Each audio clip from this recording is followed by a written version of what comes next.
বিশ্ববাজারে সোনার দাম ইতিহাস গড়ার পরই এক অপ্রত্যাশিত পূর্বাভাসের ইঙ্গিত মিলছে।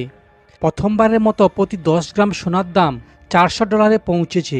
ভারতের বাজারেও চলতি আর্থিক বছরে এই মূল্যবান ধাতুটির দাম প্রায় 37.৫% বৃদ্ধি পেয়েছে। বিশেষত অক্টোবর মাসের প্রথম ৮ দিনেই ভারতের সোনার দাম প্রায় 6% বেড়েছে।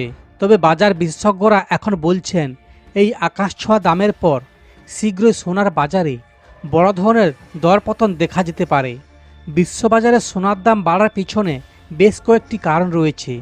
এর মধ্যে প্রধান হল মার্কিন সরকারের অর্থনৈতিক পরিস্থিতি, ইসরায়েল হামাস সংঘাত এবং ডলারের অস্থিরতা।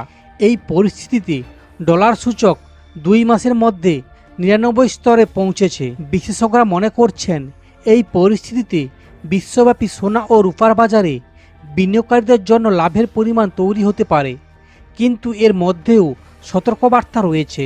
বিশেষজ্ঞ অনুজ গুপ্ত এই প্রসঙ্গে বলেন, এই সপ্তাহে ডলার সূচক 1.27% বেড়ে 98.7-এর কাছাকাছি রয়েছে। সোনা ও রূপোয় লাভ তুলে নেওয়ার এটি প্রথম সংকেত।